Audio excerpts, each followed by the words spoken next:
Hello दोस्तों, कैसे हैं आप सब। उम्मीद है कि आप सभी बहुत अच्छे होंगे।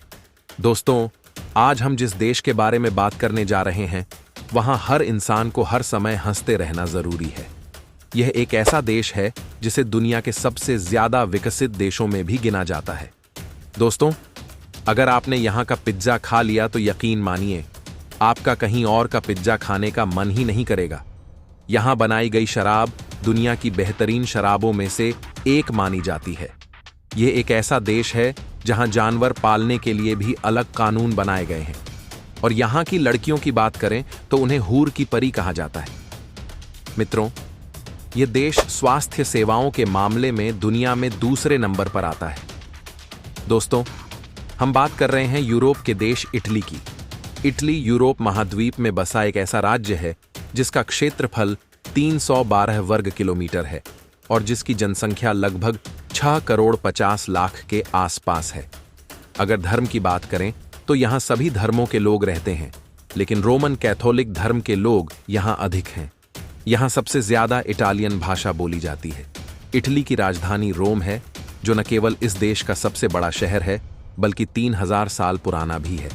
रोम सन 1871 में इटली की राजधानी बना और तब से आज तक यही राजधानी है। मित्रों, इटली एकमात्र ऐसा राज्य है जो दो देशों वेटिकन सिटी और सैन मैरिनो को चारों तरफ से घेरे हुए है। वेटिकन सिटी रोम में स्थित एक स्वतंत्र राज्य है। इटली में एक ऐसा नियम है जिसे जानकर आप हैरान रह जाएंगे। अगर आपने यहां किसी जानवर को पाला है तो उसका पूरा ख्याल रखना होगा। उसे दिन में कम से कम 3 बार घुमाने ले जाना जरूरी है। अगर ऐसा नहीं किया तो आपको 6 महीने की जेल हो सकती है।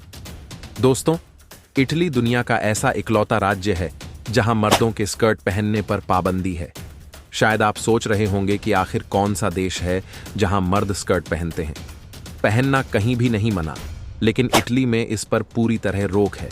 इटली में एक ऐसा शहर भी है जहां मरने पर प्रतिबंध है। जी हां, फेलिचीनी और दलनसेको नामक इन शहरों में कब्रिस्तान की कमी के कारण मरने पर रोक है। हालांकि यह एक अजीब नियम है, लेकिन यहां की सरकार छोटे से छोटे नियमों का भी सख्ती से पालन कराती है। मित्रों, इटली के लोग ज्यादातर टूरिस्ट इंडस्ट्री और टेक्सटाइल मैन्युफैक्चरिंग में काम करते हैं। ऑटोमोबाइल इंडस्ट्री में भी उन्होंने काफी सफलता हासिल की है। इसके अलावा 61% से ज्यादा लोग नर्सिंग, टीचिंग और होटल मैनेजमेंट सेक्टर में काम करते हैं। इटली की आय का बड़ा हिस्सा टूरिज्म से आता है, क्योंकि हर साल यहां 5 करोड़ से ज्यादा पर्यटक आते हैं। इटली को शिक्षा के मामले में भी विकसित माना जाता है। यहां का साक्षरता दर 99.94% है। यहां की बोलोग्ना यूनिवर्सिटी दुनिया की सबसे पुरानी यूनिवर्सिटी मानी जाती है। दोस्तों, ये जानकर हैरानी होगी कि इटली की 1/3 आबादी ने अब तक इंटरनेट का इस्तेमाल नहीं किया है। यहाँ के लोग अंधविश्वास में भी विश्वास रखते हैं। जैसे अगर झाड़ू आपके पैरों से छू जाए तो यह माना जाता है कि आपकी शादी नहीं होगी। बिल्ली का रास्ता काटना भी अशुभ माना जाता है। इटली में 17 नंबर को अशुभ माना जाता है, क्योंकि रोमन भाषा में इसका अर्थ होता है मैं अपनी जिंदगी जी चुका हूं। यही कारण है कि यहां 17 नंबर की कोई चीज नहीं मिलती। फुटबॉल यहां का सबसे पसंदीदा खेल है और हर युवा इसे खेलते हुए दिख जाएगा। इटली में सबसे ज्यादा भूकंप आते हैं और सबसे ज्यादा ज्वालामुखी भी यहीं पर है। दुनिया की सबसे लंबी सुरंग, जिसकी लंबाई 57 किलोमीटर है, भी यहीं स्थित है। मित्रों, पिज्जा की शुरुआत 18वीं सदी में इटली से हुई थी। यहां का पिज्जा सबसे स्वादिष्ट माना जाता है। इटली शराब के उत्पादन और निर्यात में भी अग्रणी है। यहाँ के लोगों को फ्रांस के बाद सबसे ज्यादा रोमांटिक माना जाता है। यहाँ की लव मैरिज का प्रचलन बहुत ज्यादा है। इटली में एक शहर ऐसा भी है जहाँ सिर्फ काले रंग की नाव चलाने की अनुमति है।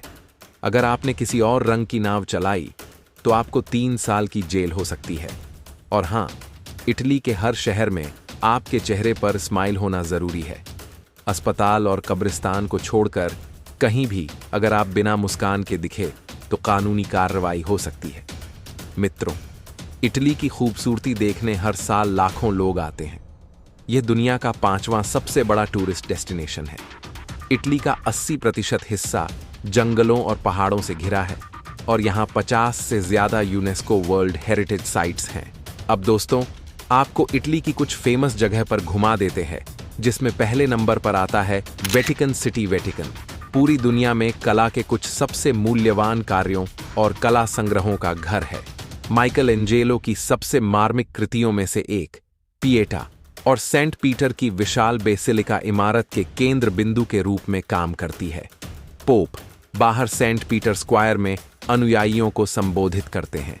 माइकल एंजेलो ने सिस्टिन चैपल की दीवारों और छतों पर भित्ति चित्र बनाए और राफेल और अन्य प्रसिद्ध कलाकारों ने वेटिकन पैलेस के लिए कलाकृतियां बनाईं।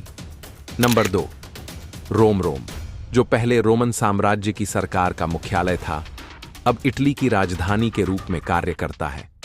रोम, जो देश के केंद्र के लाजियो क्षेत्र में स्थित है, एक बड़ा जटिल महानगर है जो प्राचीन और समकालीन दोनों है। रोम लगभग 2500 वर्षों से संस्कृति, शक्ति और धर्म के लिए एक महत्वपूर्ण केंद्र के रूप में अस्तित्व में है। यह ऐतिहासिक रोमन स्मारकों और वेटिकन सिटी के आवास के लिए सबसे अच्छी तरह से जाना जाता है। नंबर 3, अमाल्फी तट। अमाल्फी तट सोरेंटाइन प्रायद्वीप के तट का एक हिस्सा है, जिसे यूनेस्को विश्व धरोहर स्थल घोषित किया गया है। पोसिटानो और अमाल्फी 2 सबसे प्रसिद्ध शहरों में शुमार हैं। इस क्षेत्र के सुरम्य आकर्षण को देखने के लिए कस्बों के अलावा गांवों का भी भ्रमण करना बेहतर होगा। नंबर 4, फ्लोरेंस, टस्कनी की राजधानी। फ्लोरेंस को अक्सर कलात्मक और वास्तुकला की उत्कृष्ट कृतियों की प्रचुरता के कारण एक विशाल आउटडोर संग्रहालय के रूप में संदर्भित किया जाता है। इतालवी पुनर्जागरण के उद्गम स्थल के रूप में दुनिया भर में जाने जाने के अलावा फ्लोरेंस को कई कलाकारों, आविष्कारकों, कवियों, वैज्ञानिकों और खोजकर्ताओं के प्रोत्साहन के लिए भी जाना जाता है।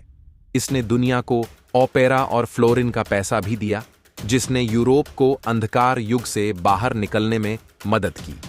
नंबर 5, पिसा का टावर। पीसा शहर के सबसे बड़े आकर्षणों में से एक है पीसा की झुकी हुई मीनार, ला टोरे पेंडेंटे, जिसने अपनी डिजाइन की पर्याप्त भव्यता के कारण बल्कि एक दोष के कारण कुख्याति प्राप्त की। इस मीनार का निर्माण 1100 के दशक में शुरू हुआ था और जब यह अपनी तीसरी मंजिल पर पहुंची तो इसमें पहले से ही ढंसना शुरू हो गया था, जिसके कारण अंततः यह झुक गई। तो दोस्तों, यह थी इटली की एक झलक। हमें कमेंट करके जरूर बताइएगा कि आपको यह एपिसोड कैसा लगा। इसे लाइक और शेयर करें और हमारे चैनल को सब्सक्राइब करना न भूलें। धन्यवाद।